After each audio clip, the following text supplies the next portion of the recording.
Hello, everybody, and welcome to What's Up with Mo with Pete and Joe, our weekly podcast about Missouri politics and the future of the Show Me State. I am Joe Zahn, some guy with a tie on TikTok and YouTube, where I have so many followers, it's sure to impress your aunt that doesn't know what TikTok is. And I'm here with my dear friend, Peter Meredith. Hey, I'm Representative Peter Meredith. I can still say that for another week or two until I won't be a representative anymore. But it's fun to be able to claim that title while I can. And I also have a massive social media following that is how we determine our self-worth. It's how many likes we get on Facebook. I think Yes. Probably will only be truer on a podcast like this, right, Joe? If it's successful, We'll see. All right. That's right. Exactly. So here we are, buddy. This is our first podcast. We're going to talk about a wide range of issues. We're going to talk a little bit about what's in the news. We're going to talk about some upcoming legislation that has been pre-filed for December is pre-filing. So bills just started to be filed for what's going to happen starting in January's legislative session. And so real quick, just not to go too far down a rabbit hole, but for people that don't know, what is pre-filing a bill? It's literally, hey, you've been elected to this job. You won't start until January, or you're already in, but you won't start the next session until January. And they give legislators essentially a month before they start to start filing bills with the staff at the legislature. Those can all be seen online. So when they start filing them, they go on immediately in the order in which they're filed. They get a bill number, and it's, hey, these are the bills we're trying to move next year. And it's a good way of being able to tell what kind of the priorities are going to be of the legislature this coming year. Usually their top priorities are things they file pretty early on. The legislative process can take a while during session. So if they don't file it early, and it gets a late start, it often has less of a chance to get across the finish line. So it's a good way to tell what they're thinking right now. Yeah. And also, I will add that often you see the same bill or very similar bills filed multiple times by different reps. That is also another good indicator, because that tells you that it's a hot button for a lot of folks. So it's likely they're going to combine that probably into one bill and force it on through the floor. Well, especially, there may be bills that aren't even exactly the same, but all are on the same topic. A lot of times those all get combined in one big omnibus bill, we call them, that deals with all of those things. So, when they passed that really extreme abortion ban in 2017, for example, it had 4 sponsors technically on it. And that's not co-sponsors. Those are 4 sponsors that each filed their own bill that got merged into the final bill. So they all kind of got to claim credit for writing that crazy bill. That's what they do. So if you see a whole bunch of bills filed that are similar right now, even if they're not exactly the same, it gives you a good idea that they're going to get hearings early and be pushing that issue, if not those exact bills. Perfect. So you want to talk about? We're already getting wonky on this stuff, huh? Listen. That's part of the deal. You want to talk about some news now? Oh, sure. Talk about some headlines. Let's talk about what's happening here in Missouri. Well, first, I am going to start with a national story, but it is Missouri related. So this has to do with our dear senior senator, Josh Hawley, who is teaming up with Elizabeth Warren, of all people, to introduce a bipartisan bill to go after monopolies in the healthcare industry. So, I'm going to I will give Josh Hawley some credit. He has been on the antitrust legislation game for a while.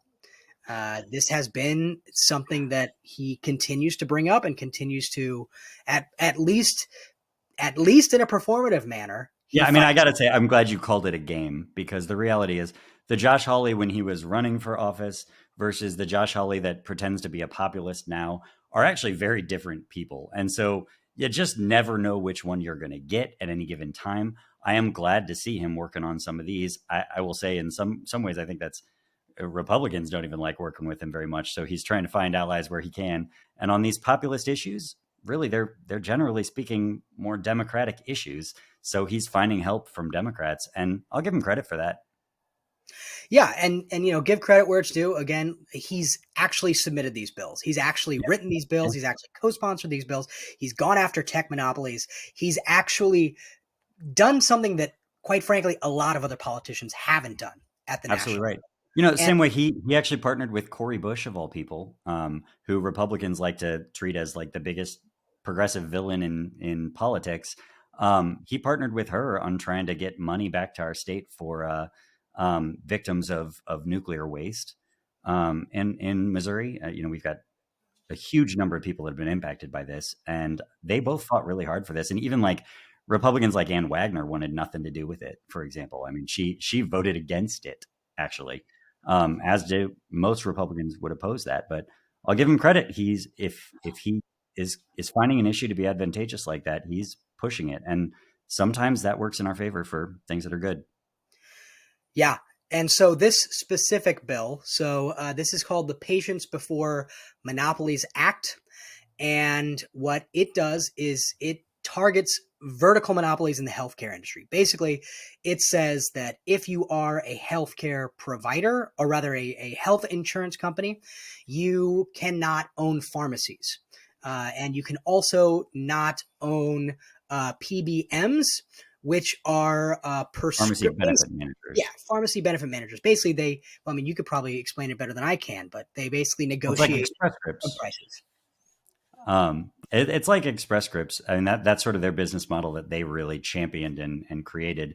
And frankly, it's another middleman in a massively profitable healthcare transaction. Now, they've also been undercutting regular pharmacies and things like that. But if they were, in fact, then also owned by an insurance company or a provider, it also creates even more egregious price gouging and things like that happen. Whereas independent ones can actually help sometimes lower prices significantly. It depends on how big they get. So it's about not letting them become monopolies and the whole vertically integrated process that is our messy for-profit healthcare system. That's right. So, I will say I'm a fan of this. I really hope that it gains some traction, and it seems to be a unique moment for something like this to pass. Everything happening with healthcare costs actually are kind of an issue that seem to be somewhat bipartisan. We tend to have different ideas on how to solve the problem of costs being outrageous, but everybody agrees that healthcare costs are outrageous. So there's definitely an appetite for this. I will say, as where I stand, I still always feel like this stuff is just biting around the edges and not going to make a transformative difference in our healthcare system, because we're still stuck in this for-profit healthcare system that isn't actually, it doesn't even have a marketplace with competition and well-informed consumers and things like that. I mean, that's just not what our system is. And until we get with it like the rest of the world, our costs are going to keep soaring. And these companies are going to still find ways around even something like this to make sure they're still making a whole lot of insane dollars off of people just trying to get healthcare. Yeah. So speaking about healthcare, I want to talk about mental health here in the state of Missouri. So I saw an interesting article from one of my favorites at the Post-Dispatch. That's Tony Messenger, who did an article about the Department of Justice report that came out over the summer that said that Missouri violated the ADA, the Americans with Disabilities Act, basically saying that here in Missouri, the state seems to be taking people who don't belong in nursing homes and just forcing them into nursing homes or jails, because prisons are the big location that a lot of them are, or they're sitting in hospitals. That's right, because we don't have the resources, or we aren't providing the resources to help these people, many of who quite frankly don't need a full-time nurse like in a nursing home facility. Yeah. But that's where they're forced, because that's what we're doing. And so, wanted to get your thoughts on kind of where have we gone wrong? What is the issue here? This was kind of Yeah. This has been a painfully frustrating process, something we've heard about every year since I've been in office. And it's gotten worse and worse, honestly, over each year instead of better. We've had the Department of Mental Health coming to us in the budget committee year after year saying, we are dramatically short staffed. We cannot hire more people. We don't have enough people. So we've got these long wait lists. And I mean, this is not just for like people in jail. This is people that go seek mental health care in a crisis. The kid that shot up the school in my district, the high school shooter, had that his parents had actually tried to get him treatment, but there was a wait list that was too long and they couldn't get it for him. There are people like this, not even in such extreme circumstances, but who just need mental health treatment to be able to get themselves on the right track and not have major catastrophes happen. And we just don't have the people for it. And it comes down to one thing: we don't pay them enough. Our state continues to have among the lowest paid mental health workers in the country. And over the last decade, they haven't been getting raises. If they're lucky, they get like a 3 or 4% raise once or twice in the last 10 years.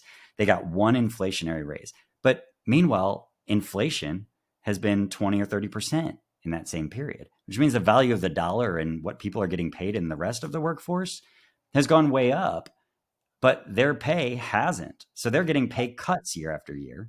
And we keep hearing they can go work at, a local warehouse for Dollar General and make $5 an hour more than treating people with really complex mental health conditions. That's a tough job. It's a thankless job. It is a dangerous job. And we're expecting people to do it for not even a living wage. That's Yeah. not going to work. So no wonder we have a wait list for all of these things. No wonder we're not providing the services, and no wonder we have all the collateral consequences of not making sure that our people have healthcare. Yeah. So where this will land, I don't see it as a priority to address it in the upcoming legislatures. That's No, not they'll right. talk about it a lot. They'll call in the budget committee. They'll talk about it. They'll tell them how bad a problem it is, and every time Republicans ultimately just fall on, well, I've heard people say things like, well, why can't their families just pay for it? It's like, do you Sure. not know that not everyone's family is like yours? Do you not know that not everyone has family even around? And they don't seem to understand that the cost is one we all bear in the end in a much more expensive way if we don't pay for it now. But all they really are focused on is they want to cut taxes, they want to cut government, and they don't think government should be doing healthcare, let alone mental health care. And so they're fine chokeholding it. And the worse it gets, the more they say government shouldn't be doing this at all. Well, because they're underfunding it. Because it's not a priority. But Yeah. I think we should talk about what the priorities are. So, Because what are the important things we should be addressing as a what are state, the Joe? important things that we are addressing? So, came across this fun story. So, Missouri Republicans aim to keep transgender issues in the spotlight next year. It seems that as far as pre-filed legislation, there's already 5 bills that have been filed on this topic, and that's probably an undercount, quite frankly, from when this article was written. Things from saying that folks can't use certain bathrooms, or double downing on people not allowing to get access to gender affirming care, or simply changing the way that we define sex in the Missouri law books. So, Yeah. I got to say, this is one of those things that drives me incredibly crazy, not just because it's personal. And I've come to meet a lot of people impacted by this and how just terribly impacted they are. It's really just Republicans bullying one of the smallest minority groups in our state for political gain. And I say political gain because they keep spreading this message and propaganda to people all over the state and all over the country that Democrats are obsessed with this issue. Democrats are obsessed with making sure that they're trying to turn all their kids trans, whatever it is. I don't know. But the reality I feel is, like it's working, right? it's not Democrats filing these bills. Right. It's Republicans filing these bills year after year. Last year, they filed more bills just about regulating kids playing sports and their gender than there were actual trans kids in our state trying to play sports. I Wild. mean, and like threefold, 3 times as many bills, because they're just obsessed with this issue because they think it's a political winner, because it's always a political winner for them to target some small group that they see as vulnerable, that a majority of Missourians don't have a lot of exposure to, and it's easy to vilify and scare them about. Um, but the real problem is these have real life impacts on people. I mean, I know people that are leaving our state because their kid can't get the health care that they need, or because their kid feels bullied by our state, by making them a target of all of this attention when they're just trying to live. And all I'm saying is, can't government just let people be? I mean, Republicans talk about freedom and big government. This is like obnoxiously big government getting involved in really complicated and often messy and traumatic journeys that a lot of people are on in our state with their personal lives and their healthcare. Why is government involved in it at all? And the answer is sad. They think it's convenient politics that's going to benefit them in elections. And it did, I think. I think they were rewarded for it this last election. That's sad. Well, and I'll just double down on the fact that there is only so much time in session. There is only so many bills that have the ability to pass. And all the additional time that they spend on this issue that impacts such a small community greatly, but impacts a small community, is time that they're not spending making sure that Missourians have access to health care. Oh, that's absolutely right. Or that our quality schools, or that our roads and bridges are well maintained. I mean, or that we're updating our laws to address new technologies and things like that, or incentivizing development of new technologies in our state, making it that we're a place that people want to do business. I mean, frankly, they're distracting our time in our legislature on this other topic that impacts a tiny number of people. That's about an evolving and fairly new science that we keep learning more about, and it's complicated, and we should kind of be letting the medical community and people figure it out for themselves. But not only is it keeping them from doing things that would help our state, it's actually branding our state as a place that a lot of people don't feel welcome to come here. And we've heard from Fortune 500 companies that don't want to move to Missouri because they feel like our climate here isn't welcoming for their workforce and their families. I mean, Right. come on, it's the opposite of helpful for our state. Yeah, I would say so. And it's just wasting time for politics. It's really what it is, for bullying and politics. Yeah, they feel like it's a simple win. So, Yeah. so with all that in mind, let's go over what we expect for the coming year in the Missouri government. Let's talk about some specific bills. So here's what I'm going to do. We're going to talk about some of the pre-filed bills. We've done a little bit of that, but mostly just wanted to cover kind of the headlines of some of that. But now I want to talk about some specifics. So I've got a couple on my list, and you are welcome to add whatever you'd like. I think I'm hitting a couple that you asked me to spotlight as well. I'm sure. So let's start with one of my favorites. That's just kind of a little silly, but it is the Missouri GOP's bill to allow for felons to run for office. And let me scroll down here because I can tell you, I believe that it's even called, yes, it's called the Donald J. Trump Election Qualification Act, which would repeal the state's ban on felons seeking office and allow it if they're otherwise qualified. So, yeah, basically, this is a bill that was specifically filed because, boy, they want to make sure that if Donald Trump ever decides he wants to run for something here in Missouri, he can do it. And any of his felon friends can too. Yeah, well, I'm going to give a slightly other twist on this than I think is in most of the articles about this, to be fair. So the representative filing that, I think it's Michael Davis, right? He's a young guy, young Republican there that, to be honest, he's not one of the mainstream Republicans out there. He's considered one of the more fringe guys, very libertarian. And on criminal justice issues, he actually is more often with a lot of us on the left, actually, for more rights for people and things like that. Now, it's where the two sides meet, right? On the far ends of the spectrum, that tends to happen here.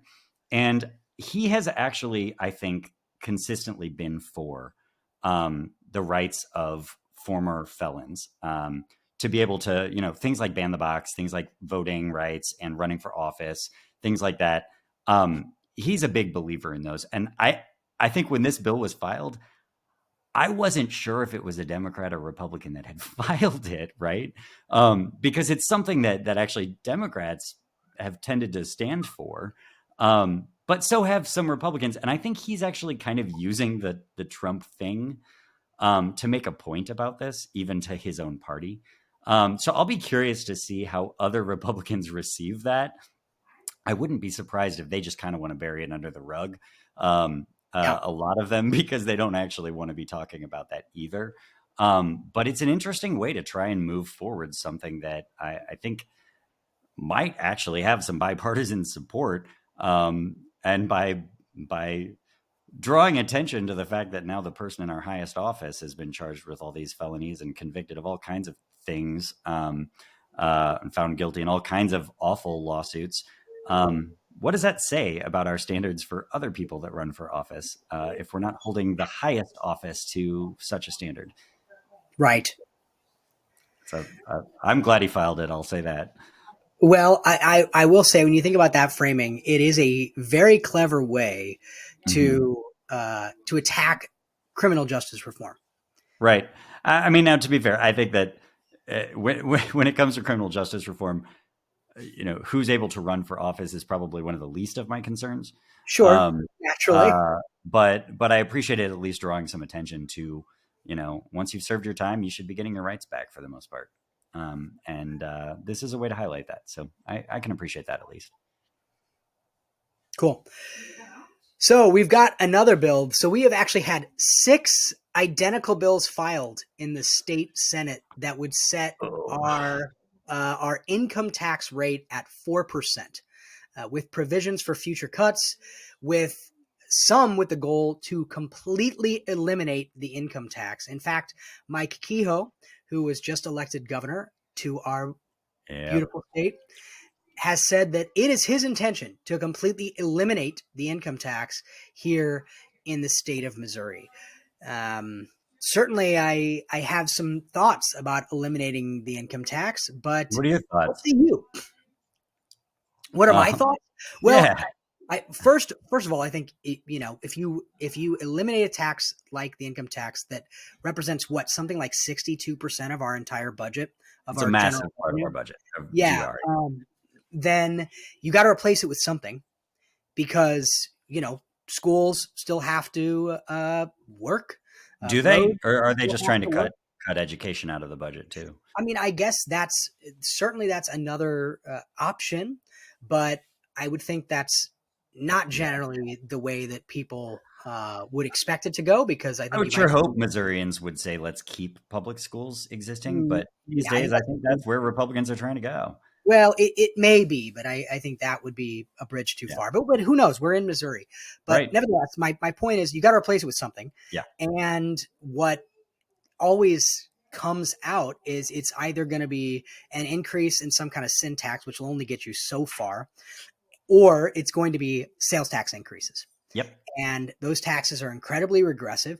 First of all, in the state of Missouri, the tax burden is already higher for people on the lower income scale than it is for people on the higher income scale. That is not to say they don't pay less from an actual dollar perspective, right? But more as a percentage of the money that they have. That's exactly right. So if you eliminate the income tax, you got to replace it with something. It's going to be more regressive, and that's going to be much harder for average Missourians, and especially Missourians who are on the poorer end.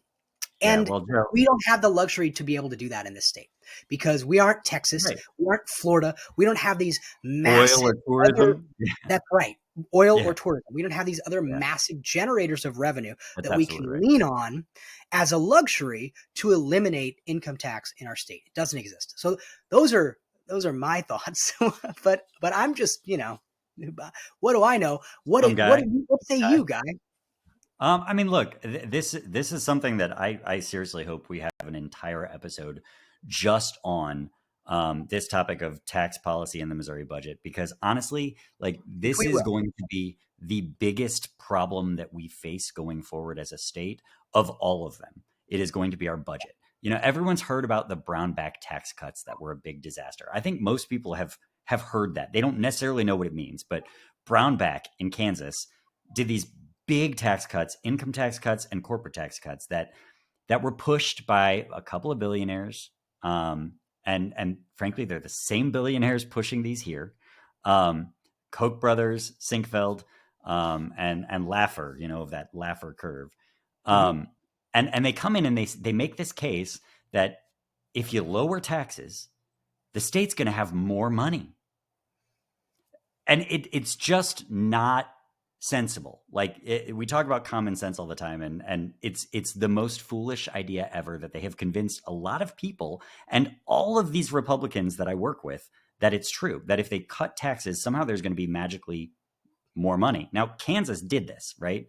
And it failed miserably, and they couldn't pay their bills. And so a whole bunch of Republicans, women mostly, switched parties in their legislature, and they actually managed to undo their tax cuts. Well, unfortunately, what people don't realize is since that time, and at the same time, those same tax cuts have been pushed in Missouri. And we've passed several of these tax cuts in the last decade, right? All with the promise that they're going to bring in more revenue. Well, they haven't. Of course, they haven't. We've had reductions in overall revenue once you adjust for inflation year after year. And compared to our other states around us, we're doing terribly with our growth. We're not growing more businesses because none of the big businesses actually say that in reality, a lower income tax rate is going to cause them to come here. No, they care about good roads, good schools, good health care, all the things that those tax dollars actually need to pay for. And so if those are struggling, and we right now have the lowest state funding for schools of any state in the country, lowest paid teachers, lowest paid mental health care workers, as we just talked about, I could go on and on and on with this list. No, businesses don't want to come here, and we're just making that problem worse by cutting taxes. Now these guys want to cut it even further. They're saying they want to get rid of the income tax entirely. And when we're in hearings, and the only people testifying in favor of this literally represent Koch Industries and Sinkfeld's group, and they're coming in and they're talking about how we need to get rid of this. When they're really asked the question, how are you going to replace it? They end up saying, well, probably ultimately with sales tax. Yeah. But if Well, you guys, say it's sales tax, you're going to replace it with sales tax. They will publicly say, no, we never said sales tax. except they said it publicly in the hearing. They said it in the hearing. And the problem is sales tax, of course, hits lower income people way harder. We also already have one of the higher sales taxes in the in our area of states Yeah. around us. Yeah, we're gonna have Especially to when do you a whole have on local sales taxes. We don't have room for it to go up. But sales tax actually also reduces sales. It disincentivizes economic activity in our state rather than incentivizing it, right? So if especially in like St. Louis or Kansas City, we'll say, you've got right across the river, another place, or right across the border, right across the street in Kansas City, you can go to a different sales tax. And if it's lower, well, if you're buying large things, that becomes a huge advantage to businesses across the border selling their product. You know, Yeah. you're selling large appliances to a business, for example, in Missouri, and you can say, well, actually, order it from over here, and you'll get it for a lower, like 10% or 5% less. That's a massive savings for that business. Well, that hurts all of our businesses here in our state. And it disincentivizes economic activity. Whereas, you know, income tax is only taxing what people actually make. People still want to make more money. So they're not going to not want to make more money because it has an extra 1% taxed on it. No, they still want to make more rather than less. So it's mind boggling to me. And honestly, you know, Yeah. nearly half of Missourians don't even pay income tax. So when we do these tax cuts and they're talking about, oh, we're trying to save average Missourians money, they're not. You know, Yeah. even those that pay it, it's mostly we're talking like under $50 a household that they're paying in state income tax. Now, the people that are saving dollars from this are the multimillionaires and billionaires that, you know, they'll save tens of thousands of dollars or even $100,000 on a good year from a tax cut that's not helping any regular Missourians at all. And that money, they're not spending it back in Missouri. Don't fool yourself. It's foolish. It's bad policy, and it's gonna just take us further and further down this rabbit hole of not being able to pay for schools, not being able to pay for teachers, not being able to pay for healthcare, and either we're gonna have to try and tax people in another direction, or those things are gonna fall off the cliff entirely, and we're not even gonna have them anymore. So we are going to spend a whole episode talking about tax policy and the budget here in Missouri. Yeah, that was the short version. I'm sorry. That was the short version. I will add one last thing. How many listeners did we lose while I was saying that? I don't know. That's exactly right. I will also say that it is much harder for us to fix a situation like this than it is in Kansas, because here in the state of Missouri, it requires a vote of all of the people to raise taxes. So that's right. There is no easy fix. There is no easy way out of this. Well, that story we just talked about from Kansas, where Republicans changed their mind and undid it, they can't do that here. Yeah, can't do that here. If our entire education system, for example, completely blows up because we have no revenue to pay teachers or keep schools open, we're not going to be able to fix that. That's right. So again, we'll do a much deeper dive, but let's keep on. You can't tell. I can talk for hours and hours and hours on that subject, and it gets me all riled up. And we will. But we're going to talk about the next bill, which I think is another fun one. This is a proposal for Missouri schools to be required to display the 10 Commandments in every classroom in the state. It has to be a poster or a framed document of at least 11 inches by 14 inches with text printed in a large, easily readable font. So yeah, that's from State Rep Hardy Billington from Poplar Bluff. Oh, Hardy, yeah. And I don't know if you know Hardy. Well, he also wrote a whole book about how he thinks that homosexuality is like this grave sin, and he's a character. Yeah, I'm shocked, I tell you. You know, I find this concept so interesting. These people that are just convinced that like the way we fix our schools is not by, paying teachers living wages. It's by putting a religious document from millennia ago into our schools. That ironically, I mean, it's listing 10 commandments. Isn't one of them about adultery? And I mean, these guys that they're electing to the highest positions in the land are openly, committing adultery with each of their successive wives, right? And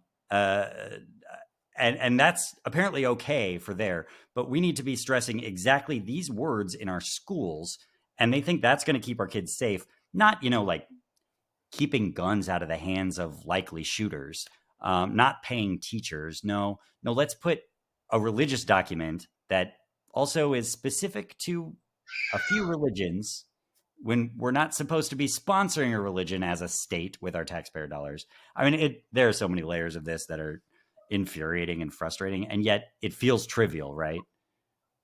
Because it doesn't make a terrible difference, right? Is it going to hurt somebody for those to be there? Yeah, there will be people upset about it. But like, why is this what we're wasting our time doing instead of actually fixing real problems? But I will argue, I hate the slippery slope fallacy, but this is one where I feel like it's pretty apt, because if you start allowing religious symbols to be forced, well, that's more than a symbol too. It's a religious teaching. If you allow religious doctrine to be forced into public schools, forced in front of all children in the state, then it becomes a slippery slope, because if that's allowed, well, then why can't you have all kinds of other legislation that that allows? And don't get me wrong. I mean, I'm cautious about slippery slopes too. I think it's wrong with or without the slippery slope in this case, right? Like, I mean, of course, but you shouldn't be putting one particular religious tradition's document there. Like, are we going to allow, Islamic texts to be put on our Or what about things about Greek gods and Yeah. Roman gods? Should they be posted in our schools for all kids to Yeah. have to abide by, that look like rules, no less? I mean, 10 commandments are commandments. It's not just a picture of Zeus, right? That's right. I It's expect the Satanic Temple will have a thing or two to say about this as well. Yeah. I mean, I'm sure that it would be challenged in court pretty quickly. But these days, who knows what the courts are going to do, especially as they keep getting new appointments and elections. Yep. Yep. Fun. Religion here in the state of Missouri is very popular. Is that Next, until you and this talk about the one, religious values of taking care of your neighbor and welcoming immigrants from yeah, other yeah, yeah, lands, and pish posh. and No, no, no, no. taking care We're of the talking. poor and healthcare for all and people, things like that. No, No, then no, no, no, then no, religion is out. We're back to no, no, no, libertarianism, individual personal no, no, responsibility. no. Right? None of that No. socialist Jesus We're stuff. talking about Right? the King James Bible. All right. Right. Right. We're talking about the prosperity gospel, and that's it. Right. Not the one that Jesus actually apparently talked about in that No, Bible, no, no, but no. Enough yeah. of your liberal mumbo jumbo trying to confuse all of us. So next, I would like to talk about I think my personal favorite one so far, which Favorite. I'm not even going to tell you what this bill is. I would like for the bill's author to tell you himself. Oh boy. This is Mr. David Gregory, newly elected state senator Oh, here in David. Missouri. Hey, Missouri, are you ready? We're about to be a national leader in combating illegal immigration. Talk about making national headlines. Senate Bill 72 will finally empower our police and our communities to protect themselves. This bill will make it a felony to be here in this state illegally. This bill will finally allow our police officers to arrest illegal immigrants.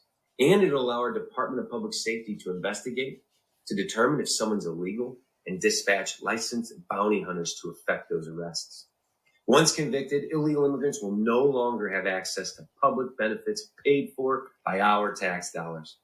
And much like Crime Stoppers and other federal hotlines, if you submit an anonymous tip that leads to the arrest of an illegal immigrant, you'll be rewarded $1,000.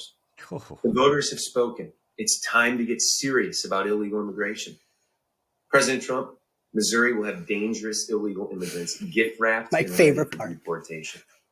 Many more updates coming right here on X at David Gregory MO.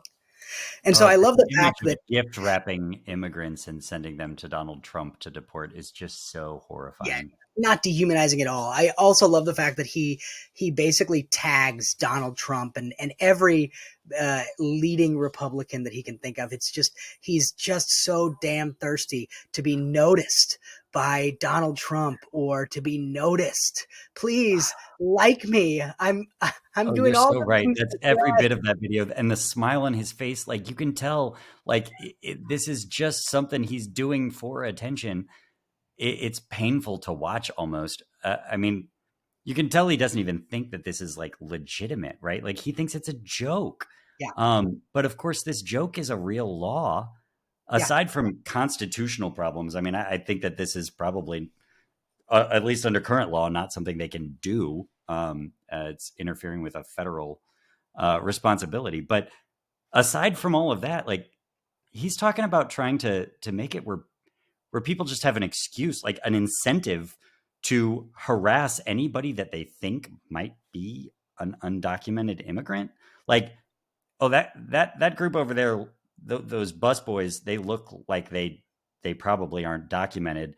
Maybe it's a competitor restaurant even. I mean, let's even go there. Oh, that restaurant has workers that we think are illegal. Or maybe we don't even think that. We just want to call in an anonymous complaint and have police or investigators come investigate them, or worse, independent bounty hunters coming in. Yeah, that's and the other part of this investigating them. legislation. It allows for bounty hunters It deputizes them to be Yes. deputized to go hunt down people who they think are illegal immigrants. Or who's And someone, an anonymous tipster, somebody with no accountability for the tip that they're putting in, has said that they think is. Now an independent bounty hunter can go investigate them and is incentivized to do that and potentially rewarded if they manage to find one. or somebody that just literally doesn't have the documentation, that they maybe were even born here, but they don't have the documentation of it. How many people are just going to be harassed from this? And how many people is this going to embolden to do that harassing? I mean, it's horrifying all around. Yeah, we speak about emboldening. I pulled this up to show you because I think, this is a guy, Jesse Kelly, who has like a very large following in conservative circles. And his response is, if you need me, I'll be in the parking lot at Home Depot with a taser and some zip ties. Oh, now, he's going to say these liberals don't understand how to take a joke. But the fact of the Joe, matter, you don't know. You don't have a sense of humor. Yeah, I don't have a sense of humor when you are joking about what literally tasing and kidnapping people who you suspect are illegal immigrants because they're brown in a Home Depot parking lot, I guess. Is that and I mean, if you have a reasonable belief, just like we're seeing all the time, a reasonable belief that somebody posed a threat, well, when applied to people that don't look like you and me, that reasonable belief threshold gets easier and easier for people to be able to argue. Well, if they say, well, I captured and arrested that person to turn them in, sure, turns out they were actually here legally. Okay, fine. But it was a reasonable belief that I had that they didn't have their papers when I asked for them. At what point does that become justifiable? And where's the accountability at that point? I mean, it's a terrifying road to go down. I mean, where are my libertarians at? Where are my my individual liberty and constitutional rights guys at? Because if we now have the ability in the state of Missouri, if this law passes, for people to just stop anyone that they suspect is an illegal immigrant and ask for their papers, please, then that's a violation of what should be basic constitutional rights, no? And I will say, in another video I watched of David Gregory's, he talks about the fact that he has lots of friends in law enforcement, and they lament the fact. They were big supporters of his. Yeah. Yes. And they lament the fact that they can't arrest people who they know are illegal immigrants unless they commit another crime. He used an example of a cop said, I can go into a hotel room and I can see 12 Hispanic guys in one hotel room, and I can't arrest those guys unless they're committing another crime. Forget about the fact that at that should point, they be able to go in and arrest people like that for being 12 Hispanic guys at a hotel room? I mean, are you kidding? What does one legally have to do with the other? I mean, and there is a reason. I'm sure you can articulate better than I can as to why law enforcement can't arrest people for the misdemeanor of illegally crossing the border unless they either actually witness them do it, they have some sort of direct knowledge that they actually committed that crime, or they see them committing another crime. Because it's basic due process, right? I mean, if you open that can of worms for them arresting them, they can arrest anybody for anything. I mean, if they just look a way that makes them suspicious. And frankly, I mean, to some degree, this is already a problem in the history of our law enforcement in this country. And not to say, all police officers do this, but it doesn't take many for it to be a very big problem. It's the history of our drug war, right? Where it became as simple as, well, I smelled something funny. So now I'm searching a car of somebody because they looked suspicious to me. Read maybe a minority, dark skin and poor looking. And I smelled something. So I looked to see if they had drugs. Well, a lot of our libertarian friends have at least started to, over the last couple decades, say that's not acceptable. We need to try and reduce that. And yet it's some of this same crowd that's actually going, well, but what about with the immigration thing? That's politically popular now. Maybe it's not politically popular to lock people up for smoking pot. So instead, let's lock them up for looking like they maybe shouldn't be here, like they didn't get permission to come here. Right. I'm sorry. That's it. It's due process, right? If they're going through the right channels, if law enforcement is investigating a whole smuggling operation and they identify people that are here illegally or coming here illegally and they intervene, great. I mean, that's how the process is supposed to work, right? And it's supposed to be federal agents doing that because immigration is a federal issue, not a state and local one. And so that's the other reason that our state and local officers aren't supposed to be going after people for that, because it's not even in their jurisdiction. But this bill would change that. Right. It Well, makes if federal law and courts allow that, yes. well, yes, but that's what this bill says today, is that it adds an additional State and local crime. Yeah. state and local crime of being in the country illegally, and then I guess coming into the state of Missouri. Yeah. Now, I will say the other aspect of this that I think just gets kind of lost in the shuffle, like a lot of us focus on the humanitarian problems and the discrimination that will come of all of this, and just the treatment of people that were just trying to find a better life for themselves. Okay, like those are all really important conversations. There's also an economic one here.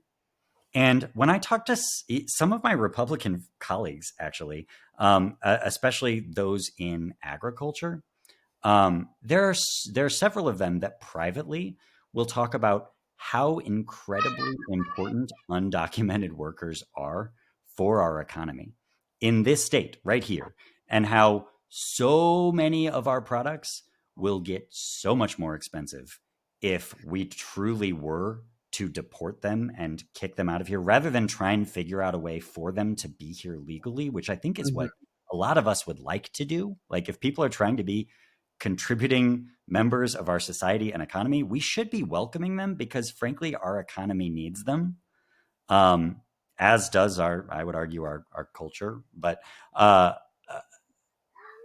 lot of them will acknowledge that privately and say, like, our business won't even survive. Some of these small operations, they're done for if this happens. Right. Wages are going to have to go way up in order to find people to do these jobs. Those people are going to have to come from other jobs where we already have a labor shortage in so many areas. All those other areas we talked about, like mental health care, that of course people aren't paid enough already. It drives everything up. Costs go up, and supply chains get interrupted again. I mean, it's catastrophic, actually, for our economy, not to mention all the taxes these folks pay right now. Most of which, by the way, about half of which they don't even get to see the benefits of, because they go to things like payroll taxes and Social Security that they can't even receive, let alone their sales taxes and all the other taxes that they pay. I mean, this myth that somehow they are the source of people's problems, of working class, struggling day-to-day people, that illegal immigrants are the problem. I'm sorry, but the reality is illegal immigrants are helping the economy for them. And we should be trying to find more ways for people to move and settle here, not kicking people out and harassing them. Sorry. Yeah, sure. I will also just, challenge people on one thing, because I think what you hear a lot is people say, well, they committed a crime. Yeah. They are criminals. And I just want to remind folks that entering the country illegally is a misdemeanor, which is on the same level of speeding or littering. So I bet you've done one of those before, Joe. If you've done one of those, are you a criminal? And if you'd consider yourself a criminal, or if your mother were speeding, would you also say that anything was allowed to happen to her, like bounty hunters just showing up at her door because they? Yeah, maybe we should deputize people to get a bonus or a little reward, get a commission if they turn someone in for littering or speeding. If I take a picture of your license plate while you're speeding and send it into the cops, should I get a bounty for that? And you'll go get arrested and have your entire life disrupted, not to mention, maybe you're thrown in jail. Maybe you should be sent out of the state because, you did something illegal. So you're a criminal. You're a criminal. That's what it sounds like to me. But the reality is, for the people pushing this stuff, the people that are really like politically pushing it, that are controlling this narrative, They're doing it because they know that they're basically saying to a group of people, we want those other people that look different. We want them out of here, and we want to target them. But don't worry, you're safe. You're safe, right, Joe. You're safe. I'm sure you're not going to get a bounty hunter after you. You're not going to have law enforcement come after you for a misdemeanor that you committed. No one's going to come after your speeding, right? Or underage drinking when your kid turns 17 and goes and has a beer with his friend and gets caught. Mm-hmm. Or gets in a fight in high school. Assault is definitely, assault can be an even bigger crime for that high school fight. At a football game that, if you're at one school, it might be considered just boys getting out of hand. If you're at another school, you're going to jail. That's right. I think I got kids in the background screaming. You hear those? I'm sure. I don't know if you can hear mine downstairs, but I have the same. Okay, so we have one last one. If you want to take the time to do it, sure. Okay, so let's dig in a little bit deeper. Not like we haven't spent a lot of time talking about each one of these specific issues, but it's been about a month since the last election where Republicans maintained supermajorities, won all the statewide offices here, and ballot measures, however, guaranteeing abortion access, increasing the minimum wage, also won. Those are both measures, of course, that the Missouri GOP vehemently oppose. So I guess this is the moment when I go, hey, Pete, what's up with Mo? What is going on here? If I could answer that question in these 5 minutes, I don't think we'd have to have a podcast. Okay. But look, the reality is this is not new to this cycle, right? We've seen this for repeated cycles of elections since we've seen this significant shift toward Republican voting in Missouri. We're still seeing all of the things that Democrats actually stand for as policies passing when they're on the ballot. And they're passing, like you said, with literally all of the Republicans in office opposing them. I mean, both times minimum wage have been on the ballot, we've had issues come up on the floor, and I've had these Republicans stand up and unanimously say they actually oppose any minimum wage existing at all, let alone increasing it to a living wage or closer to a living wage. And yet voters still support it. Voters still support legalizing marijuana. Voters supported trying to fix redistricting and getting rid of gerrymandering, right? The list goes on and on. Medicaid expansion is a big one, right? Republicans made this their number one enemy for a decade, and yet voters pretty strongly passed it in Missouri, all while electing the same people that continued to say no to it, and that even after that tried not to do it despite the constitutional amendment. The problem here is it's a difference between political identity and actual issues. And there are a lot of reasons for this. I mean, in some ways it's single issue voters, and Republicans have a lot of single issue voters of different issues that don't have majorities who are willing to support all these other things that they don't actually agree with in order to focus on their one issue. And so they'll still vote for Republicans, and they'll just, like swallowing a pill, take the rest of it with it. But the other part is just this cultural identity problem that's happening, where people it's tribalism, and they see Democrats as the other, and they're getting caught in these media bubbles and propaganda bubbles of misinformation, telling them all these things about what Democrats are. Democrats are this. Democrats are horrible. Democrats want to make your kids trans. Democrats want to make it so white people don't have rights anymore, and we want to give all the jobs to other people that look different from you, majority of Missourians. Democrats are pro-crime, right? We want more crime in our streets. We're causing riots to explode in our cities, and we enjoy them, right? This kind of messaging is just dominating everywhere. And take the trans issue, for example, that we talked about earlier. It seems to be common belief among moderates in Missouri when I talk to them that, well, Democrats are just so far left.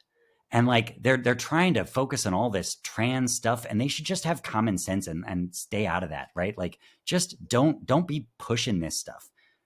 Well, Democrats, like I said, aren't. There hasn't been one bill. Republicans are pushing it, And what Democrats are doing is having some integrity and saying, well, actually, that's a bad bill, right? Like, yeah, maybe this issue of who gets to play sports and what their gender is when we've got gender sports is complicated. And yeah, there may be problems happening, but we also have to recognize that it's complicated, and these bills that they're writing are incredibly oversimplified. That's right. And really, their government stepping in when we should have people that do this for a living actually decide those things and figure it out, right? But while Democrats are saying that, all the public is hearing is, why are Democrats wanting boys to be able to compete in girls' sports? Well, so you're telling me that you don't think that Democrats just need to moderate their message and get more moderate voters to be voting Democrat? That's what moderates keep saying. Moderate Democrats and moderate Republicans are like, well, Democrats are just too far left. If you look at the actual things that Democrats are passing in legislatures, with few exceptions, there are some exceptions, it's moderate policy. I mean, our radical healthcare leftist thing was Obamacare, right? Which was Romney Care, right? It was the Republican plan that was the alternative to what the actual left has wanted for a long time, which is universal healthcare. So our actual policies have actually moderated more and more because Democrats are convinced they need to moderate. But what I'll tell you is it's not the policies that are causing people to vote against Democrats. It's the branding and the personalities and the frankly, the lies from the right. And what I think Democrats need to do as much as we can is be loud and be honest. I think that too often we try and calculate and figure out what's the most popular position on this issue. Should I be careful about moderating this to not exactly what I believe? Well, people don't want to vote for somebody that they don't think actually believes in something.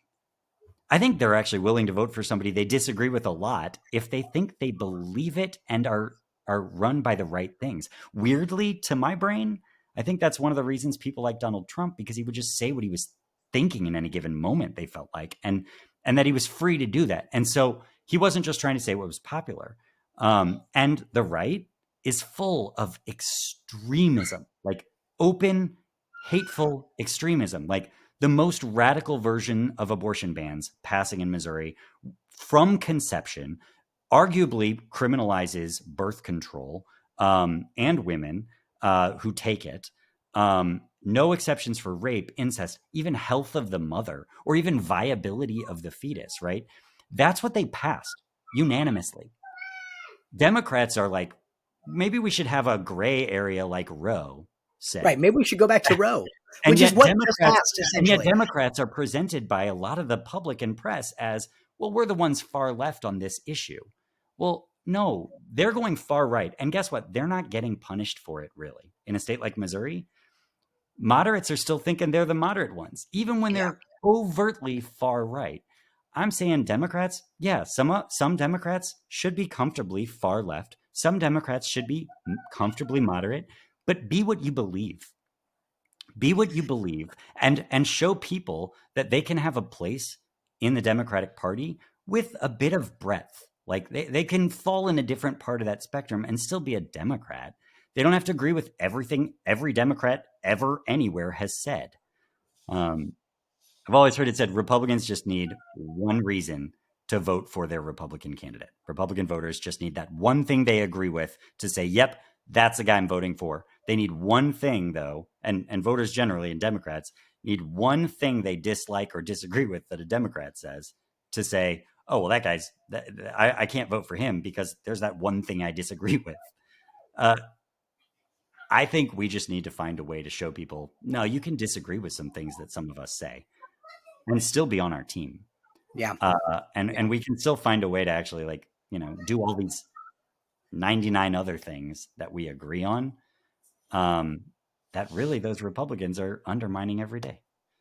So yeah, I'm not a believer in moderating. I'm a believer in authenticity, being honest, and maybe convincing people to show up to vote again. Because look at our turnout in the cities, dropping dramatically. In rural areas, in redder areas, it's at record levels of turnout. And if you go precinct by precinct, the bluer it is, the lower the turnout. So when you've got a 20% difference in likely Democrats voting versus likely Republicans voting, well, no wonder we have a 10% difference in margins in outcomes in a 50-50 state. Yeah. We just got to give people a reason to vote again. And I think they got to have something to believe in and people that they think are worth believing in. I think you hit it on the head.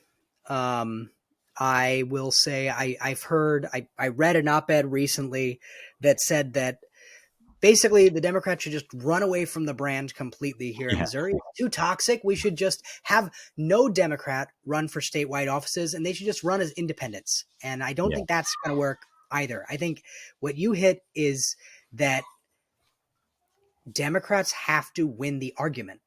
Democrats have to convince people. I think my theory generally is that most people just don't pay attention to politics. Yeah. And they pay even less to state politics, and Yeah. even less they pay attention to a state like Missouri, where we've had 20 years of GOP supermajorities. So lots of people think that it's a lost cause. Well, and frankly, in most districts, most of their elections they feel kind of pointless to a lot of people because they know they're in a solid blue district or a solid red district, and their vote doesn't feel like it's going to change much. And if they're not super excited about anybody running, and frankly, Republicans have been really good about messaging that just suppresses the vote with both sides are bad, everyone's evil, don't bother, it's not going to make a difference for your life. And so a lot of those likely Democrats just stay home because they don't see the point in going to vote. But I will remind people, if for younger folks or people that are listening that aren't from Missouri, a little bit of history. Up until 2008, Missouri was considered a bellwether state, the bellwether state. We voted with the winning presidential candidate every single election for like 100 years correctly. And that didn't matter if they were Republican or Democrat. We were absolutely a solid purple state. And those roots are still there. Yeah. It's very clear because we do have this voting pattern where voters still want more progressive or left-leaning policies to be enacted. If they're polled on the issues, they line up 90% of the time with the Democrats. Yeah. But, and I'll even say, if you look at those elections, though, since 2008, I think it was 2008 where we had 70+% turnout in St. Louis City. We didn't break 50% this year. Yeah. Well, that's a dramatic difference. And it's not just indicative of St. Louis City. It's indicative of likely blue leaning voters across the state. So even in those red districts where it's, 85% turnout and the outcome was 75-25, right? The 20% that didn't vote were more often the Democratic leaning voters there because they didn't see the point in voting. And when that happens, I mean, that's why we get clobbered, but we're still demographically a 50-50 state, very much so. And if turnout even reflected that, I think we'd be right at 50-50 right now. If we went to truly issue-based voting and could, then Democrats would be winning 90% of the time. But instead we're in a culture war and tribalistic identities between the two parties. And it's just destroying us. Well, at the end of the day, it goes back to you have to win the argument, and you can't win the argument if you don't show up. Right. We aren't running enough people in rural Missouri. We sort of abandoned rural Missouri. The National Party has abandoned the state of Missouri. But the other simple fact is there's that old saying that sunlight is the best disinfectant. I think more people in Missouri need to know what's happening here, but not just because I think it's going to piss people off to know how far crazy we have gone on some of these issues. I think you have to tie it to a base human response, which is giving people an enemy.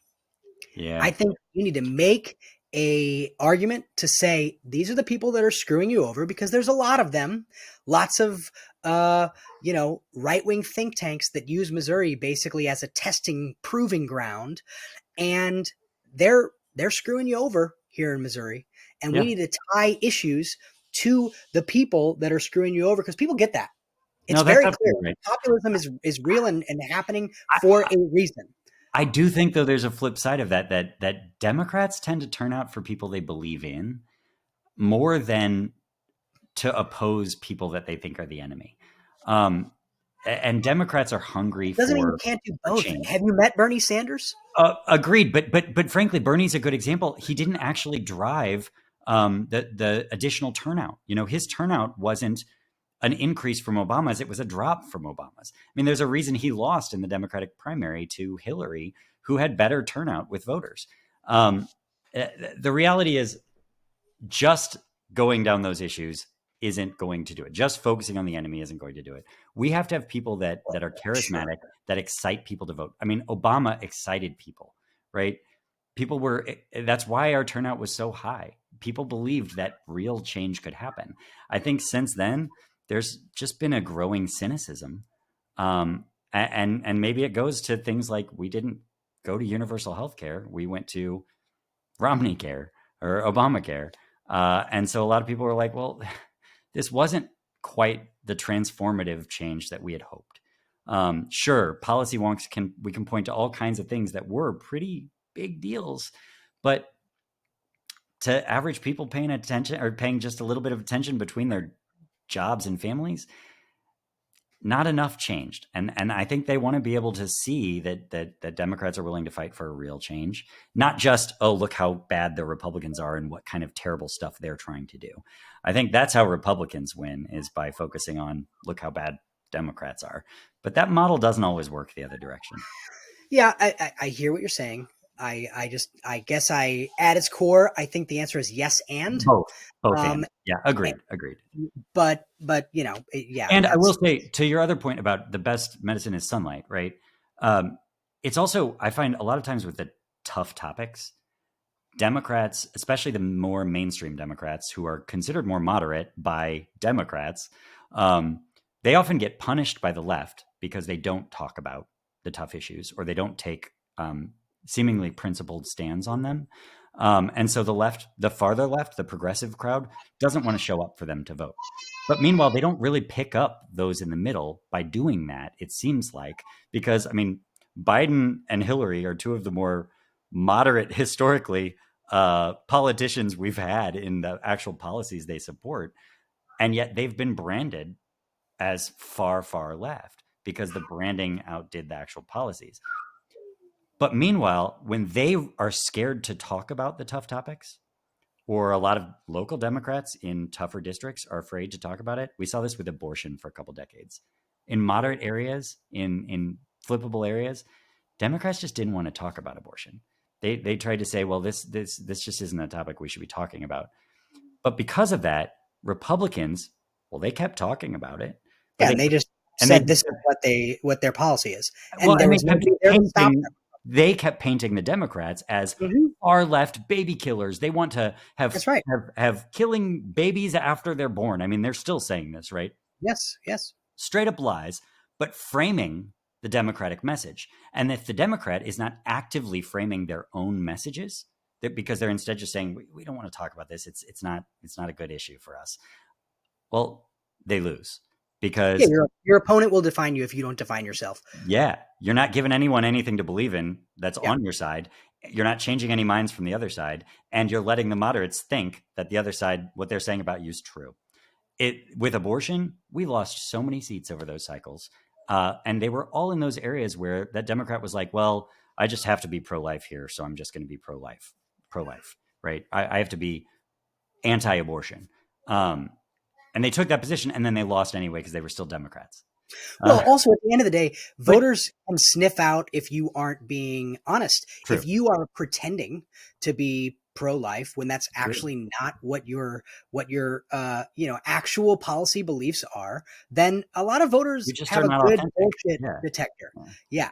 But what's interesting is in that time where it became standard, accepted, common practice for Democrats, mainstream Democrats in Missouri especially, were just like, no, we shouldn't talk about this issue. We should stay away from it, avoid it.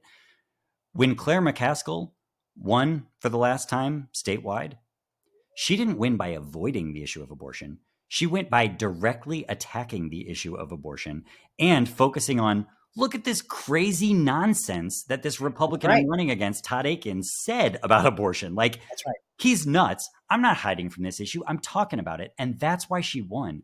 And I think that's true of all of these issues. We need to not be afraid to talk about them. We need to not pretend to moderate. We need to take honest, principled positions on them and stand by them and frame them in an honest and thorough way. And voters, I think they'll appreciate that. Yeah. Yeah. I think you're right. But I mean, yeah. Who knows? I don't think it's honestly been tested very well, because too often it seems like where the money goes in Democratic politics, the money has been pushing for a moderate message and hiding from those topics. And unfortunately, the money on the Republican side has been driving the extreme narrative that has rallied their base, has driven up their turnout, and has fed the propaganda of lies to moderates and left-leaning folks about Democrats. And I think the money on the right is winning. We also don't own Twitter, but well, sure, but that's for another conversation. So we are about to be done. Let's do a real quick lightning round. We're going to talk about all these issues in future episodes, but I just want to ask you real quick, what do you think the future holds for next year for the budget fight? It's going to be a tough one. We're down. Our revenue is already down. That's not even adjusted for inflation, but we're actually down. And so they're going to have to be making budget cuts at a time when we really need more investment. As I said, we're the bottom of all the states around us. That's the end. You don't get all right. Okay, abortion. Quick, two sentences. Don't give me more than 2 sentences. They're going to try and write a new constitutional amendment to undo what voters just passed, and they're going to lie to voters about what's in it. And then they're going to try and find other ways to regulate abortion within what is currently there. Good. That felt like 3 sentences, but I'll give it to you. And run on. They were LGBTQ issues. Well, we're going to see lots of attacks on trans folks. I think we're already seeing likelihood of bathroom bans, which I think is one of the craziest things for government to get involved in. But again, I think that's where they're going. Anything to keep that issue front and center for Republicans. That's what they're trying to do. All right. I wish I could say that was fun, but I hope that it was at least informative. And we have come to the end of the show. In coming episodes, we will talk more about bills being filed, important bits of news in Missouri politics, and even dive deep into some of the biggest issues facing our state. If you have any thoughts or topics you'd like to see us discuss in the future, please leave us a comment, or you can find us on the major social media platforms. Just search for What's Up with Mo or What's Up with Mo podcast, and you'll find us. Please subscribe, follow, all of the things, and truly thank you for spending a little time with us today.